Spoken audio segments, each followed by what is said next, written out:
Hello everyone, and welcome to some kind of bonus video slash, I don't know, advertising for a game. Hold on a second.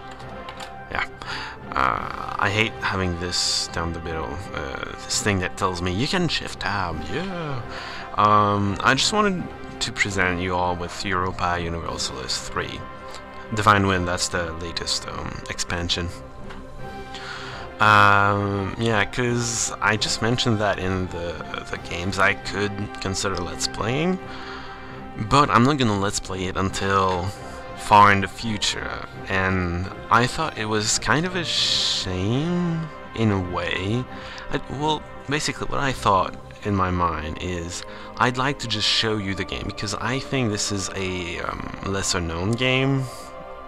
Few people know of this game compared to other big names like Diablo, StarCraft, etc. You know? Those big games, everybody knows about them. Europa Universalis 3, I think, is much more obscure, so I just wanted to show it to you because it is absolutely incredible as far as strategy go. By the way, you come into this game only for the strategy. There's no impressive graphics anywhere, there's no cutscenes even, there's not even an introduction. The only introduction is a somewhat long loading screen that kind of changes a little bit. Yeah. By the way, that loading screen, it gets, it is very long if the game hasn't been loaded for a while, but if you had just played and then you just reloaded the game, it goes way faster. That's cool. So yeah, let's just show you the game. Oh, the game. I say it's amazing. It has one flaw. The tutorial, which is here, and the manual are out of date.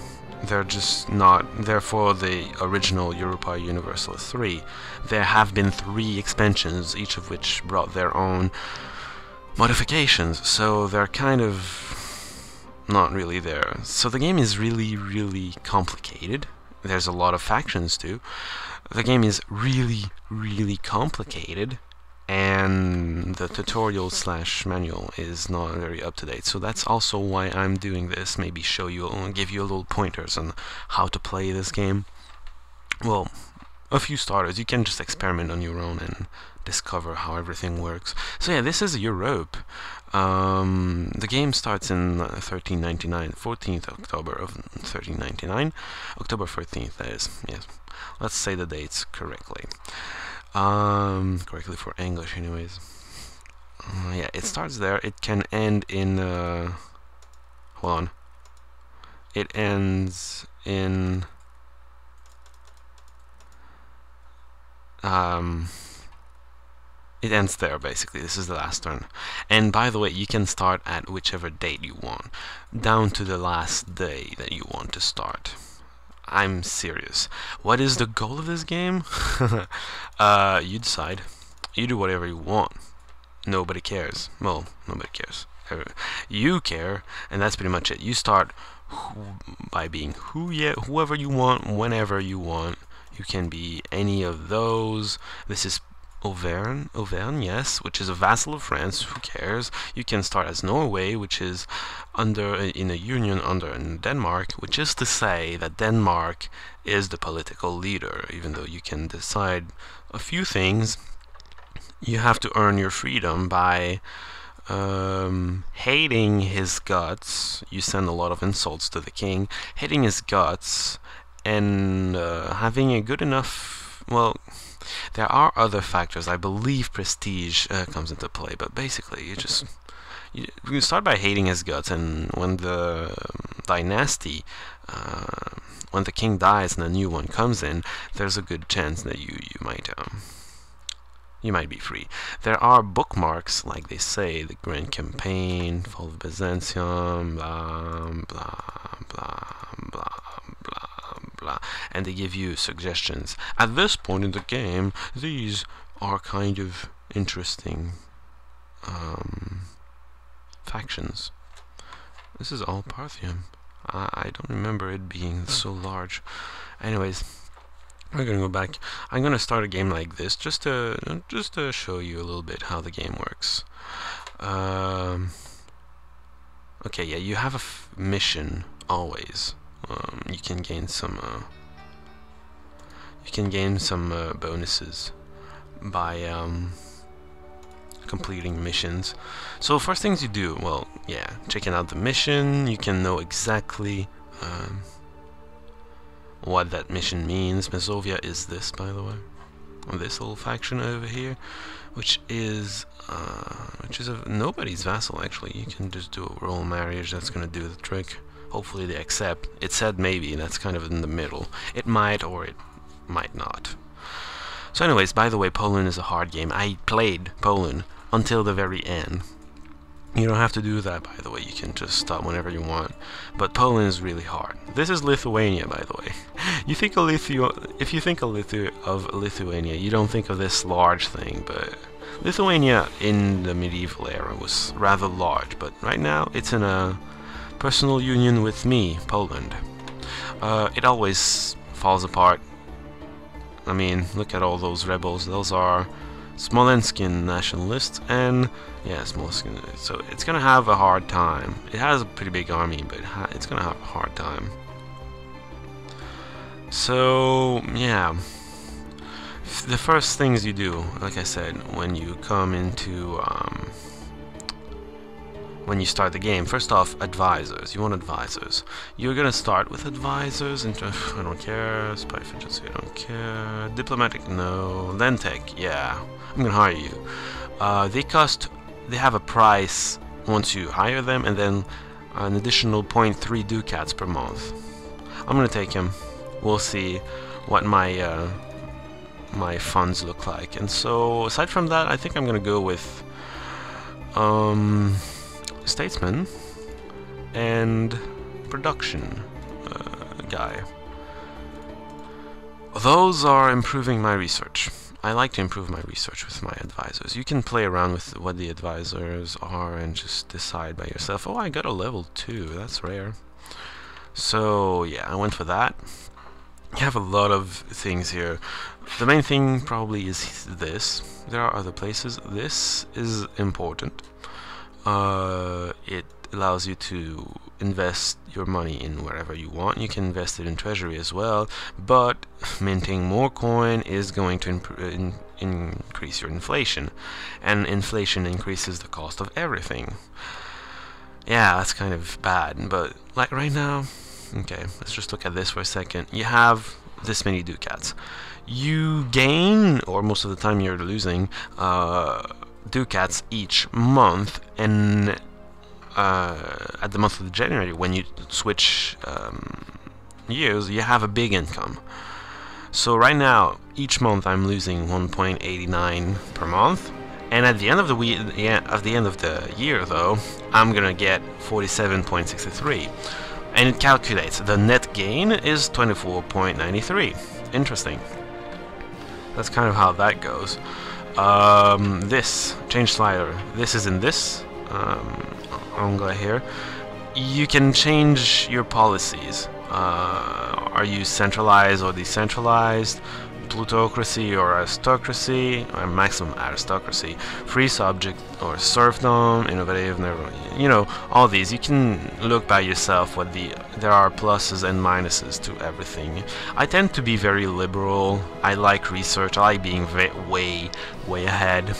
Mind you, there's so many factors in this game to take into account. I'm just gonna go with something that won't do a rebellion. I usually go, when I'm in a big country, I usually go for centralization, because it has just wonderful bonuses, but there's a high risk of large revolt or pretender. That's 2 out of 3 where you have a revolt somewhere. Pretender is somebody who wants to be king instead of this. And what's the other one? Nationalists? Oh no, large revolt is probably particularists. They're not that dangerous. If the rebels get the best of you, you can capitulate, but that you lose a ton of legitimacy, prestige. Oh, prestige is here. Prestige, and etc. It's just hard. So let's just go. We're waiting on their answer. Oh, yeah, by the way, you play one day at a time, but it can go really fast if you make it really fast, or really slow. I usually go with 3. I think it's a... Oh god, I had a lot of propositions. What? No. No thanks. Hesse wants an alliance. No thanks. I want an alliance with Austria, actually. No. Offer alliance? Yeah. It's very likely. Usually, very likely means they accept. Denmark. Sure, I'll take Denmark. So many. Oh, you know, well, I just proposed, so yeah. We're allies, yay! Brabant, no, I don't care about you. Royal marriage, always. Yes, royal marriage. Hansa. Yes, that's the league I wanted to be in. Yep. Okay. Royal marriages, by the way. Oh, I forgot to get something. I'm not gonna complete this game. There's nothing to worry about that. Stability is here. This is stability. You can go, it can be anywhere from +3 to -3. The bonuses of stability are very important. So are the malices. If you're in the negative, everyone's going to want to revolt against you. This is really hard to play as. And I wanted to be allied with Austria because this, well, Bohemia is often enough a problem. It has a large army, mainly because it is the emperor of the Holy Roman Empire. The Holy Roman Empire. Why are you? What is happening here? What the crap happened? Oh my god. I can't believe... How did that happen? That never happened anytime. Anytime I play this. Just not. It just... Hungary was elected the emperor? Well, okay, Bohemia starts as the emperor, by the way. It starts as the emperor. But then, each time the emperor dies, they vote again for another emperor. They being... those factions. They vote for according to their okay, hold on. They vote according to some criteria, like relations, whether or not you're a member, legitimacy, trust, of course, diplomatic skill. If you're a large nation, you get a large of the HRE, you get a large bonus too. They elected him, so Hungary has the benefits of having large armies and etc. That's weird. You don't have to be a member of the HRE to become the emperor, though. Like Castile, once it becomes Spain with Aragon and Granada and everything, it could become the emperor, and that would just be crazy. I've seen it done before. It's scary. Anyways, yeah, so there's a lot of factors. You just let it roll. You can try to be yeah, you have events like this too. Complaints about the bailiff, blah, blah, blah, blah. So you can read or not, or you can just check what's gonna happen each day. I think I'm gonna go with losing prestige. I hate losing stability, especially when you're a large country. Yeah, that's something I wanted to explain. These cost a lot more. Research and getting more stability costs a lot more the larger of a country you are. So that's something to keep in mind. It's harder to keep up in terms of tech or to restore stability when there's more of you. Likewise, building in infrastructure, once you have high enough techs, requires magistrates. You get one magistrate per year. Small countries can build their infrastructure up like nobody's business. You can't really. There's gonna have some infrastructure some places, other places there's gonna be nothing because you don't have the magistrates for it. You can improve how many magistrates you get a little bit, but not too much. So yeah, you just let it go. Battles, the way they work, I need to go to war to show you that. Oh wait, they declined, didn't they? And now it's unlikely. But they accepted, so I won. I got stability, which gives me all these bonuses. Make that times 3 and that's what you get with times 3. Yep. Subjugation. Now I have to vassalize them. Well, whatever. Oh, this is my vassal, by the way. Basically, the way battles work, you just enter into the same zone as somebody else, and then there's gonna be a battle. Battles depend on a few things. Your numbers, the quality of your troops. You can see that here, basically. You can choose your troops and you can see their stats. Eastern medieval infantry have 1 shock, 1 morale. Shock and morale, during the... not shock and morale, but shock and fire. During the battle, it alternates between shock and fire. And it rolls a die for each time it changes from one to the other. So yeah, there's luck too. There's dice. And then there's the quality of the leader. There's a lot of factors actually. There's also discipline and morale, but that's getting complicated. Just charge into somebody, and sometimes when you get really crushed, you can question why. By the way, there's another factor too, and that's terrain. Switzerland is a pain because you get a lot of I'm gonna say attrition, because you're in mountains. You just lose a lot of troops to attrition, and then attacking is atrocious. You get like -5, -6 malus every time. It's just crazy bad. Oh yeah. Anyways. Yeah, I accepted Denmark because Denmark also has the might of Sweden and Norway behind him. For now. Sweden always gets free as soon as it can. Norway stays with him because Norway's a little scared of life. I don't know why exactly. And you becoming emperor is just... yeah, by the way, hold on. If you go back to the map, this is not part of the empire normally, but the emperor is always shown in bright green, so it looks like it's part of the empire. So anyways, the last thing I wanted to tell you about, well, you have a lot of buttons, by the way, a lot of different maps. You can look them out once you get the game. If you get the game yourself, it's easy to get the game. It's on Steam, rather cheap because it's rather old. The last expansion is not that old, but the game itself, full game, the first game, is kind of old. Yeah, manpower. You have manpower. I gain this each month. I have a maximum, of course, but I gain 944 each month.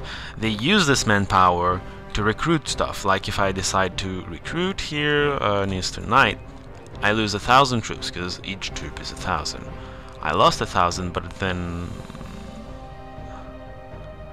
yeah, okay, it did go down, but September came along and I gained 944, so it's not that far down. But yeah, and you see this, to fully reinforce your armies you need 0 men, and 0 will reach your army this month. So that's basically, it's also going to take troops from there to send it to your armies. It's easier to reinforce when you're in your own territory, maybe even your allies' territory, or if you're close, but don't count on it too much, you know. So yeah, this is kind of a game. The thing I wanted to tell you about is basically a story, because the other thing that's awesome with this is that you can get awesome stories out of this. Just outright awesome stories. So I wanted to tell you about one. So I had played as Poland. Yeah, this is everyone hiring my advisors, the Polish advisors, because when an advisor shows up, a Polish advisor, you have the exclusivity for a little bit, and after a while they become available to everything, and if to everybody, that is, everybody who knows you, and if somebody else hires one of the Polish advisors, you get a little compensation. That is a strategy for factions that are not strong economically. I played as Tyrone once, and my economy was basically you spend all your magistrates on commissioning paintings and tapestry. Tapestry is always good. But commissioning a paintings all the time to improve cultural tradition allows you to get better advisors. So I spammed, once I got really high, maximum is 100% of course, once I got really high I spammed artists. I got very high level artists that other people would eventually hire and giving me a lot of money, because like level 5 and level 6, the highest level you can get of the advisors, they give you like 18 and 15 gold, I think, somewhere around that. So it's a lot of money to add when you really don't get that much per year. It's just something you might consider. Like, I'm getting 52 per year. Well, as Tyrone, I was probably getting, I don't know, 15, 20? I don't remember. Something really low, though. Low economy. So, advisor can be an actual economy. But yeah, I wanted to tell you about this story, because Lithuania is mine, basically. You can integrate somebody you have a personal union with after a long time, but it costs you a lot of infamy. Infamy, by the way, it can go all the way up to 100, even though it says 36. 36 is a limit. Limit determined by a few things. You can see it, it's plus 11 because the ruler is that good diplomatically, and my legitimacy is up and away. But yeah, once you get over that limit, you become scum, and everybody gets a casus belli, and you get tons of bad events. You don't want to go above that, and infamy goes down very slowly. I have a ruler who reduces it by 0.6 every year. Taking a territory, conquering a territory which you had no right to in the first place, costs you 4 infamy. It takes forever to go away, and that's just one territory. Just saying, you try to have a reason to take territories, or even to go to war. Going to war without a casus belli will cost you 2 in stability, basically, because you don't have a reason to go to war. It can cost you more. So armies, you can merge them or reorganize between the two. When they're merged, you can create new units, and then you just blah blah blah blah blah, want all these together, and blah, there you go. Also about armies, there's a certain idea of balance. Usually there are 3 types of units: cannons, artillery, I guess, cavalry, and infantry. Usually the perfect army, if you will, is, for an army of 10,000, let's say, 5 infantry, 4 cavalry, 1 artillery. That is the normal balance in an army. If you don't have that balance, if you have too much cavalry or if you have too much artillery, you're gonna have, your army is gonna get destroyed more easily, basically. You're gonna have a bad time. So anyways, I wanted to tell a story. So this story begins with me as Poland, because that's the other thing, you cannot get awesome stories. I mean, a lot of things happen, and some really awesome things happen, and some really despairing things happened. Apparently, France is... oh, of course.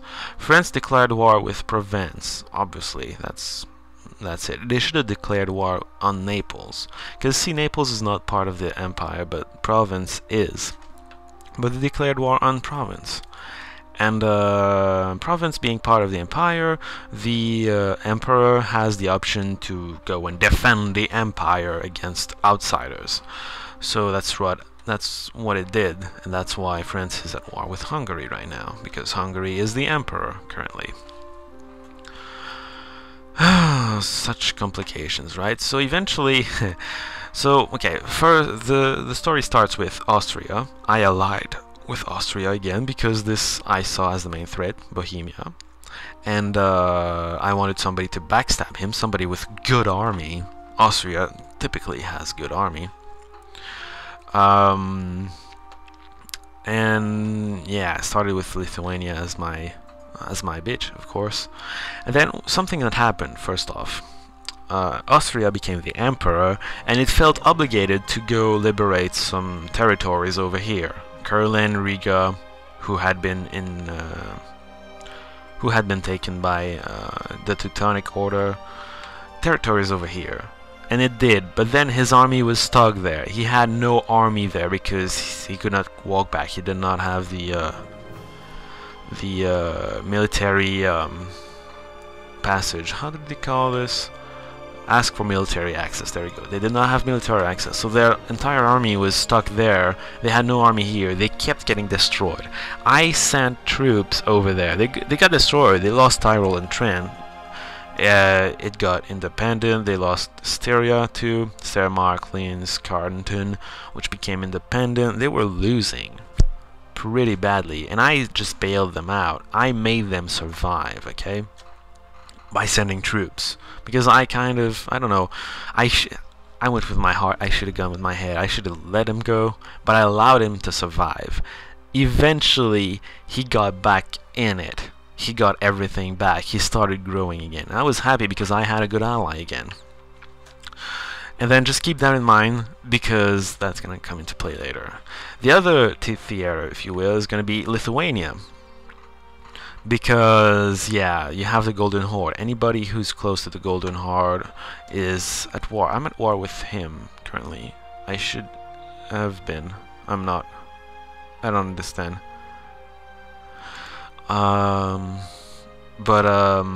Yeah, okay, Golden Horde is here, and basically I was in a war, I don't remember with who, but I was busy, and Lithuania was falling apart again, and it had rebels all over. They had won.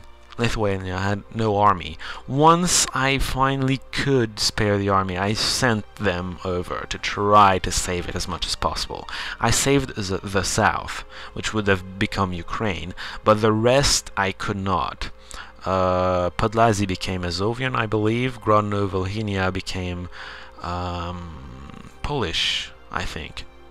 Podolia was, I believe, the Golden Horde. I think I had captured it back, something like that. I don't remember exactly what happened. I gained 5 prestige by losing money or manpower. I'm gonna lose manpower.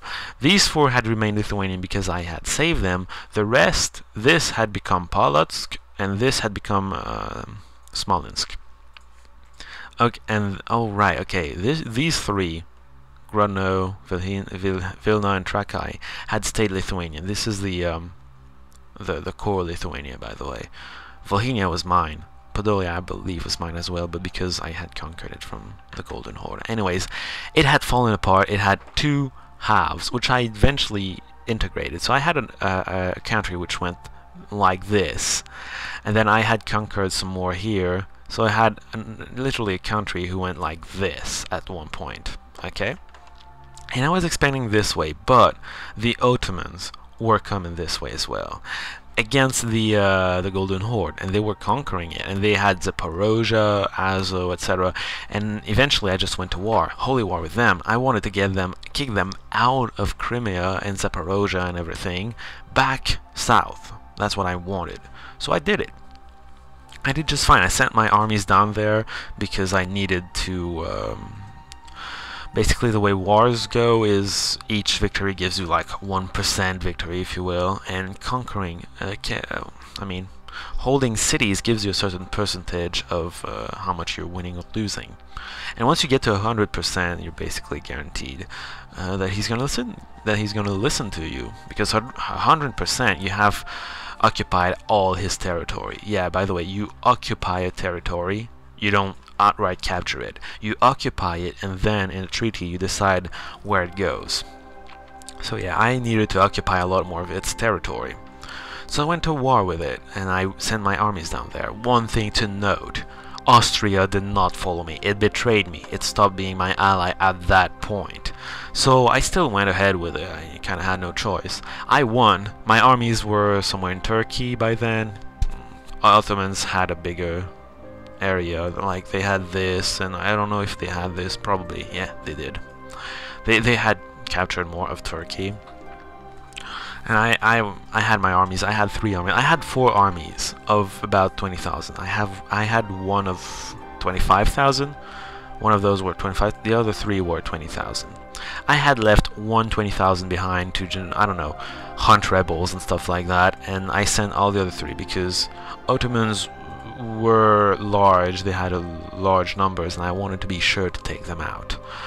And then I did, but as soon as the battle was done, my other ally friends called me to help.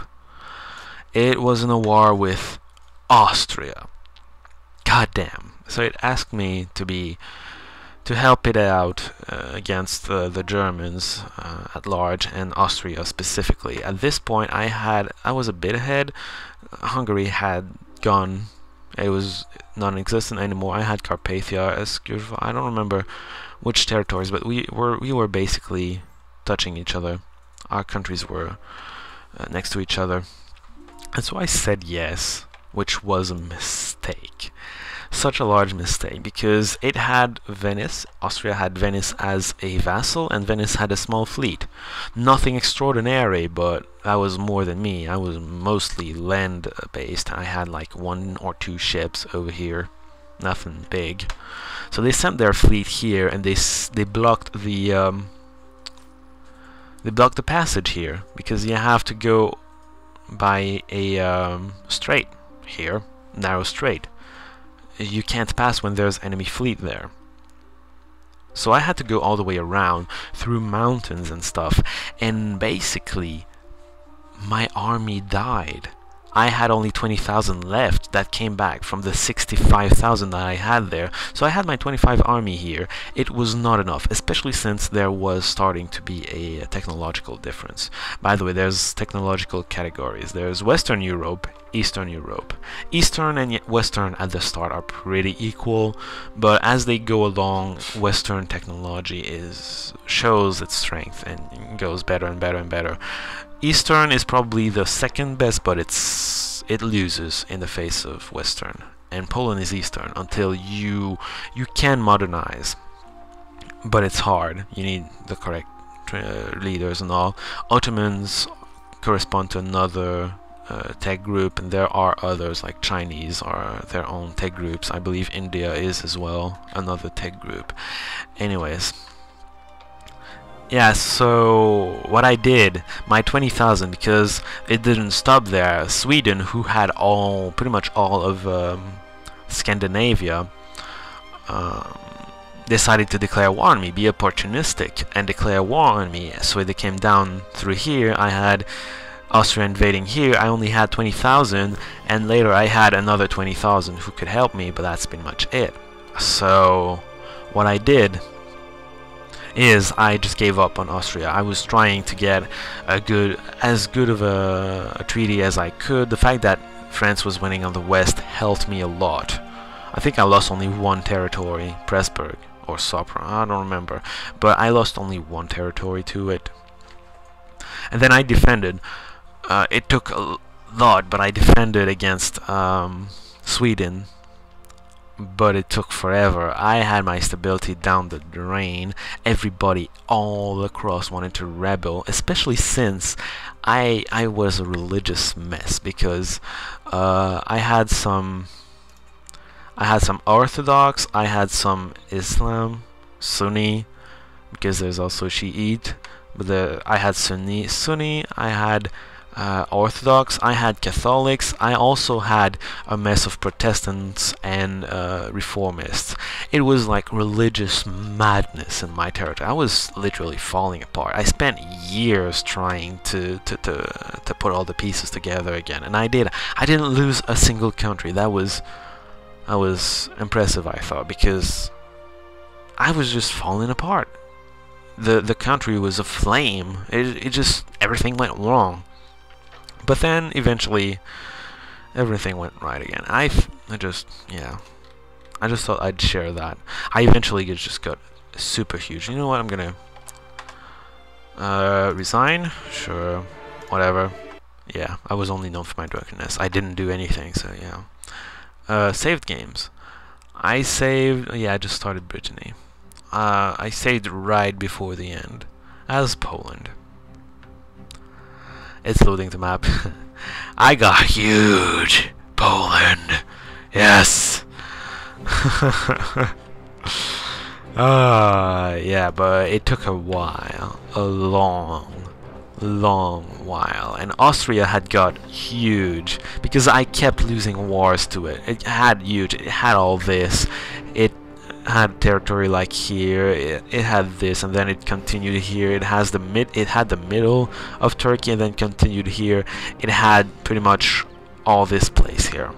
That was Austria, and then it had this, still have it, and some territories over here. France, Great Britain, as you can see. Great Britain is my it's in a personal union with me.